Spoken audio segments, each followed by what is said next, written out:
Bonjour à toutes et à tous, on commence cette revue de presse avec le réveil de l'OL, comme le titre Le Progrès ce matin. Grâce à Moussa Dembélé, Karl Toko Ekambi, l'Olympique lyonnais s'impose face à l'OGC Nice à domicile 2-0. Après être passé totalement à côté de son match le week-end dernier face à Monaco, l'OL n'est plus qu'à 1 point de la 4ème place. Il se rapproche des précieuses places en Ligue des Champions. Lille aussi remonte au classement. Montpellier s'est fait surprendre par le LOSC 1-0. Cheka a inscrit le seul but de la rencontre dans le dernier quart d'heure. Les Lillois peuvent remercier leur gardien brésilien Léo Jardim, auteur d'un gros match. Jardim et les têtes fraîches titre l'équipe dans ses pages intérieures. En Espagne et surtout à Madrid, on ne pense qu'au match de Ligue des Champions opposant le PSG et le Real Madrid mardi prochain. En attendant Paris, comme le titre marqua ce matin, le Real a fait match nul 0-0 contre Villarreal, mais pour As, les Madrilènes sont prêts pour Paris. Le journal rappelle que sans l'héroïque gardien des sous-marins jaunes, Rulli, la Casablanca aurait été victorieuse, surtout que l'arbitre a négligé un pénalty pour Vinicius Junior. Pour le média français Le Parisien, tout va pas si mal pour Paris. Le Real pourrait manquer à nouveau d'efficacité et Kylian Mbappé est au sommet de son art. Ce match nul ravive aussi quelques espoirs de titre pour le FC Barcelone. Mission possible, titre Sport ce matin. Si le Barça gagne le derby de Barcelone ce dimanche, ils ne seront plus qu'à 13 points du leader. Certes, c'est beaucoup, mais comme l'a expliqué Xavi en conférence de presse, la Liga est difficile, mais nous n'excluons rien. Plusieurs clubs de Serie A croient en leur chance de titre cette année. Ça se joue essentiellement entre le Napoli et les 2 Milan pour cette saison. L'Inter et Naples se sont affrontés hier soir, mais pas de vainqueur dans ce choc, match nul, un but partout. Ça ne s'arrête pas là, titre le Corriere dello Sport. Les deux équipes sont toujours en course, mais elles pourraient être dépassées par l'AC Milan d'Olivier Giroud. Ces trois équipes sont des têtes brûlées pour la Gazzetta dello Sport. Si les Rossoneri gagnent contre la Sampdoria cet après-midi, ils seront en tête du championnat italien.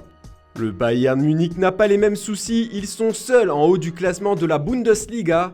Ils devancent leur dauphin Dortmund de 9 points, mais les Bavarois se sont fait une grosse frayeur hier contre Bochum. Pire, ils se sont fait humilier 4-2 comme le rappelle Bild sur sa première page. Le journal allemand fait part de la déception du manager munichois, mais Julian Nagelsmann révèle qu'il ne s'est pas emporté dans le vestiaire à la mi-temps alors qu'ils étaient menés 4-1. Il a privilégié la réflexion pour se relancer. Le milieu de terrain Joshua Kimmich a été moins tendre après le match comme le rapporte Kicker. Pour lui, la défaite est absolument méritée. Il accuse un manque de vertu. Ce n'est clairement pas la mentalité du Bayern, rappelle l'international allemand.